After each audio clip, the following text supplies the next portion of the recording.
में प्यारे भाई और बहनों, प्रभु ईसा मसीह के मीठे और पवित्र नाम में आप सबको जय यीशु की।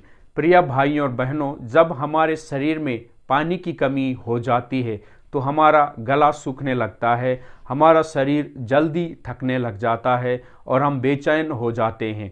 ये सब एक पानी की ना होने की वजह से इतनी परेशानियां हमारे शरीर को झेलनी पड़ती है। तो आज मैं इस वीडियो के द्वारा आप लोगों को यह भी समझाना चाहता हूं कि जिस प्रकार पानी हमारे शरीर के लिए ज़रूरी है, उसी प्रकार हमारी आत्मा के लिए भी पानी की ज़रूरत होती है।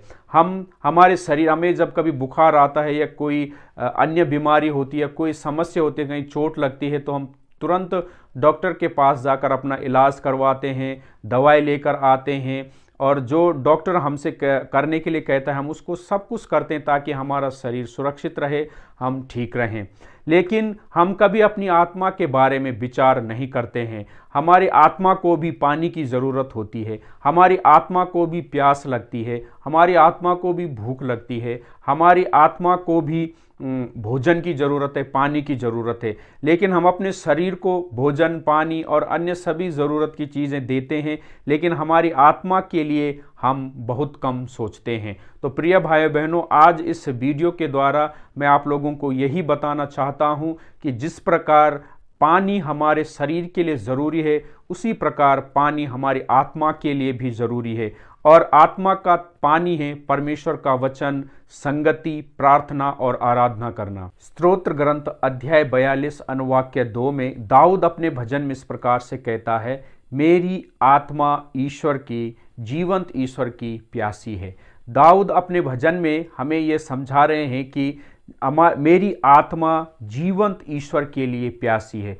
तो हमारी आत्मा का भोजन, हमारी आत्मा का पानी ईश्वर है और हमें ईश्वर के अनुसार अपना जीवन जब हम बिताते हैं तब हमारे आत्मा को भोजन मिलता है। जब हम प्रार्थना में समय बिताते हैं, जब हम वचन पढ़ने में समय बिताते हैं और जब हम आराधना करने में समय बिताते हैं, तब हमारी आत्मा को भोजन मिलता है। और जब हम अच्छे कार्य करते हैं, हम परमेश्वर की आज्ञा का पालन करते हैं, परमेश्वर की इच्छा के अनुसार जीवन बिताने की कोशिश करते हैं, तब हमारी आत्मा को भोजन मिलता है। और जब हमारी आत्मा को भोजन मिलता है तो हम एक आनंदमय खुशहाल जीवन जी सकते हैं। यदि हमारी आत्मा भूखी है तो हमारे आत्मा में, हमारे शरीर में, हमारे सोच में, विचार में अंतर आ जाता है, बहुत बड़ा एक अंतर आ जाता है। जब हमारी आत्मा भूखी रहती है तो हम अधिकतर निराश रहते हैं, हम अधिकतर परेशान रहते हैं और हमारे जीवन में अधिकतर सही नहीं बल्कि गलत ही गलत होता है। और जब आत्मा ज़्यादा बीमार हो जाती है तो हम इतने परेशान हो जाते हैं कि कभी कभी हम सोचते हैं कि अगर मैं आत्महत्या कर लूं तो सही रहेगा। इस प्रकार के विचार जब हमारे शरीर में आने लगते हैं तो हमें समझ जाना चाहिए कि हमारी आत्मा को भोजन की ज़रूरत है, हमारी आत्मा बहुत प्यासी है, हम परमेश्वर से नहीं मिल पा रहे हैं और आत्मा के अधिक भूखे हो जाने के कारण क्या सही है क्या गलत है हम उसका पता नहीं लगा पा रहे हैं। तो जब आत्मा बीमार होती है तब जाके हमारे जीवन में इस प्रकार के बुरे विचार, बुरे सोच और हमारे साथ अधिकतर गलत होने लगता है। छोटी सी बातों में हम नाराज़ हो जाते हैं, छोटी सी बातों में हम गुस्सा हो जाते हैं। ये सब इसलिए होता है कि हमारे आत्मा भूखी रहती है। तो इसलिए दाऊद ने जब कुकर्म किया, उसने बैतशेबा के साथ व्यभिचार किया और उसके बाद अब उसके बैतशेबा के पति को भी मरवा दिया और उसको अपने लिए रख लिया, तब उसके आत्मा बीमार हो गई, वो परमेश्वर से दूर हो गया और उसके जीवन में समस्याएं बढ़ने लग गई।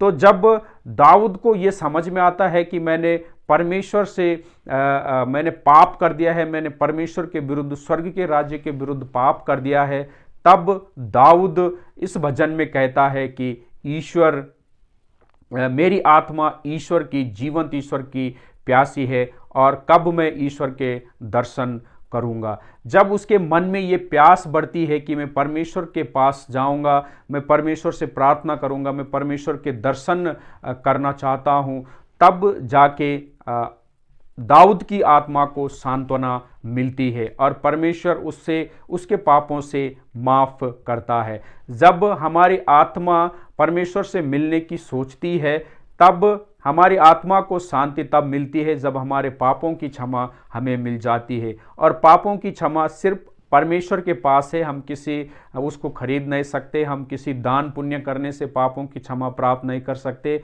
हमें उसके लिए सिर्फ परमेश्वर की ही ज़रूरत है। स्तोत्र ग्रंथ अध्याय 42 अनुवाक्य 1 में दाऊद अपने भजन में ईश्वर इस प्रकार से कहता है, ईश्वर जैसे हिरनी जलधारा के लिए तरसती है, वैसे मेरी आत्मा तेरे लिए तरसती है। तो अभी मैं आपको समझाना चाहूँगा कि आखिर प्यास क्या है।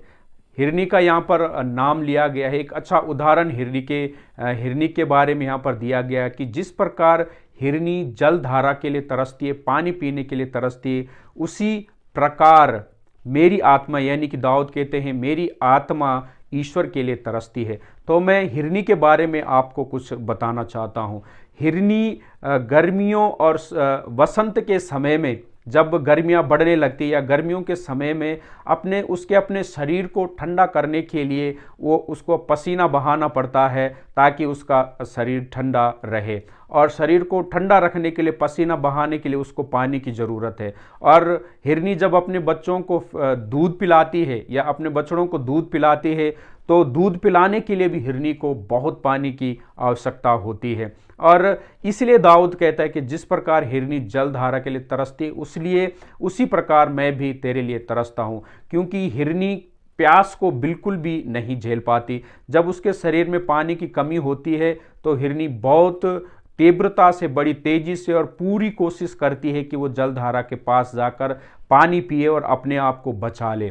तो कुछ लोगों का मानना यह है कि हिरनी को जब ज़्यादा प्यास लगती है तो वो पानी ढूंढने के लिए जंगल जंगल भटकती रहती है और तब तक भागती रहती है जब तक उसे पानी ना मिल जाए। और कुछ लोगों का मानना यह है कि हिरनी अगर उसको पानी ना मिले तो वो भागते भागते भागते मर जाती है।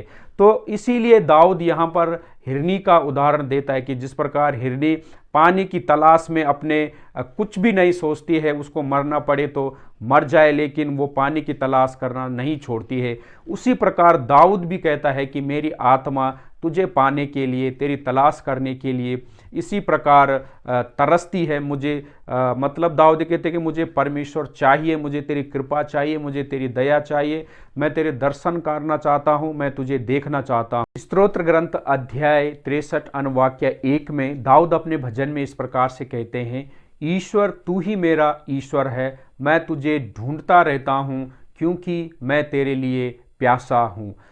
दाऊद के मन में परमेश्वर को पाने की प्यास है, परमेश्वर के दर्शन करने की प्यास है, इसलिए वो दिन रात परमेश्वर को ढूंढता रहता है। परमेश्वर के दर्शन करने के लिए वो दिन रात प्रयत्न करता है। तो हम परमेश्वर को कैसे ढूंढ सकते हैं?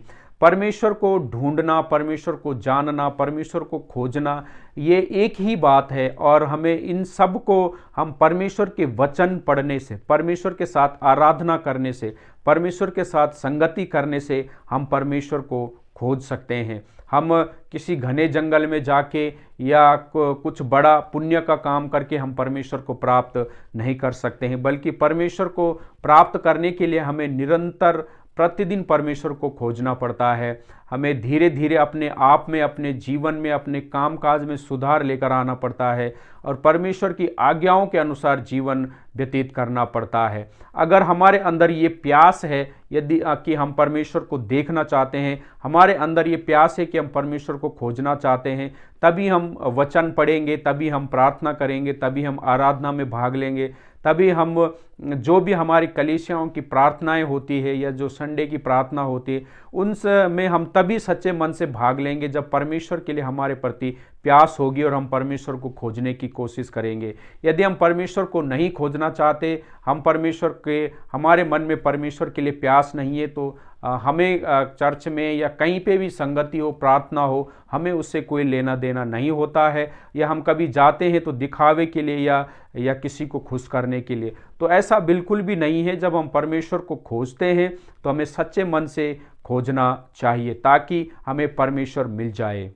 मेरे प्यारे भाई और बहनों, जिस प्रकार अभी मैंने आप लोगों को बताया कि हमें परमेश्वर को खोजना है, परमेश्वर को ढूंढना है, परमेश्वर के लिए तरसना है, परमेश्वर के लिए हमें प्यासा होना चाहिए, उसी प्रकार मैं भी आप लोगों को बताना चाहता हूं कि संत यूहन्ना के सुसमाचार में एक घटना है, सामरी स्त्री और प्रभु यीशु मसीह के बीच में एक घटना हम वहाँ पर पाते हैं, और जिसमें हमें ये मालूम होता है कि परमेश्वर किस प्रकार से हमें ढूंढते हुए हमारे पास आता है। इस घटना में हम देखते हैं कि प्रभु यीशु मसीह को प्यास लगती है और पानी पीने की चाह में वो कुएं के पास जाते हैं, और वहाँ पर एक स्त्री जो सामरी स्त्री है उससे प्रभु यीशु मसीह कहते हैं कि मुझे पानी पिला दे, और यह जानकर कि प्रभु यीशु मसीह यहूदी हैं, वो पानी पिलाने से इनकार करती है। तो यहाँ पर हम ये देखते हैं कि प्रभु यीशु मसीह स्वयं उसके पास जाते हैं, और काफ़ी देर तक उनसे बातचीत करने के बाद प्रभु यीशु मसीह उनसे कहते हैं कि यदि तू मुझे जानती और मुझसे कहती तो मैं तुझे वो जल पिलाता, मैं तुझे संजीवन जल पिलाता, ताकि तुझे फिर कभी प्यास नहीं लगती। तो वो महिला परमेश्वर प्रभु यीशु मसीह से कहती है कि मुझे वो जल पिला दे ताकि मुझे दोबारा यहाँ पानी भरने ना आना पड़े। तो वो प्रभु यीशु मसीह की बात को नहीं समझ पा रही थी। प्रभु संजीवन जल यानी कि अनंत जीवन के बारे में उसको बता रहे थे, लेकिन वो सांसारिक तौर से ही सांसारिक प्यास के लिए ही समझ रही थी। जब वो फिर से प्रभु यीशु से निवेदन करती है कि मुझे वो पानी पिला दे, तब प्रभु यीशु मसीह उससे कहते हैं कि अपने पति को बुलाकर लेकर आओ। तब प्रभु यीशु मसीह खुल के उससे बात करते हैं और उसको समझाने की कोशिश करते हैं कि मैं कौन। तब वो स्त्री उससे कहती है कि मेरा कोई पति नहीं है। प्रभु यीशु मसीह उसके मन की बात जान के, उसके दुखों को, उसके दर्दों को जानकर उससे कहते हैं तू ठीक ही कहती है, तेरा कोई पति नहीं है, तेरे 5 पति रह चुके हैं और जो अब तेरे साथ है वो भी तुझे छोड़कर चला गया। तो प्रभु यीशु मसीह उसको खोजते हुए आए और उसकी प्यास को प्रभु यीशु मसीह ने जाना, और उसकी प्यास को बुझाने की प्रभु यीशु मसीह यहाँ पर कोशिश करते हैं। और उसके जीवन में जो प्यास थी, उसके जीवन में जो समस्या थी, उसके जीवन में जो जिस चीज़ के लिए वो तरसती थी वो था प्रेम। आज तक उसे कभी सच्चा प्रेम नहीं मिला था। जो भी व्यक्ति उसे मिला, जितने भी उसके पति थे, उन सब ने उसको इस्तेमाल किया और बाद में उसका तिरस्कार किया, इस्तेमाल किया फिर तिरस्कार किया, इस्तेमाल किया फिर तिरस्कार किया। वो सच्चे प्रेम के लिए तरस रही थी, और वही प्रेम को देने के लिए प्रभु यीशु मसीह वहाँ पर आए कि मैं तुझे संजीवन जल दूंगा और तुझे फिर कभी प्यास नहीं लगेगी। और बाद में हम देखते हैं कि वो बहुत खुशी से अपने गांव में जाकर अपने गांव के लोगों को बताती है कि वहाँ पर एक नबी है और उन्होंने मेरे बारे में सब कुछ बताया जो मैंने किया।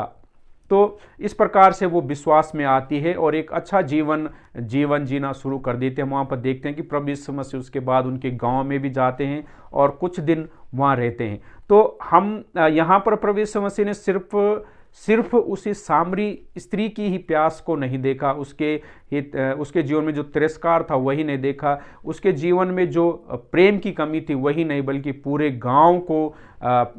पूरे गांव की प्यास बुझाने के लिए, पूरे गांव को संजीवन जल देने के लिए प्रभु यीशु वहाँ पर गए थे।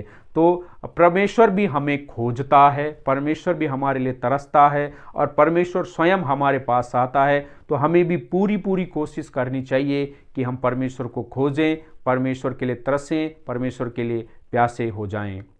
यिर्मयाह का ग्रंथ अध्याय 29 अनुवाक्य 13 और 14 में हम इस प्रकार से पढ़ते हैं कि यदि तुम मुझे संपूर्ण हृदय से ढूंढोगे तो मैं तुम्हें मिल जाऊंगा, यह प्रभु की वाणी है, और मैं तुम्हारे भाग्य को पलट दूंगा।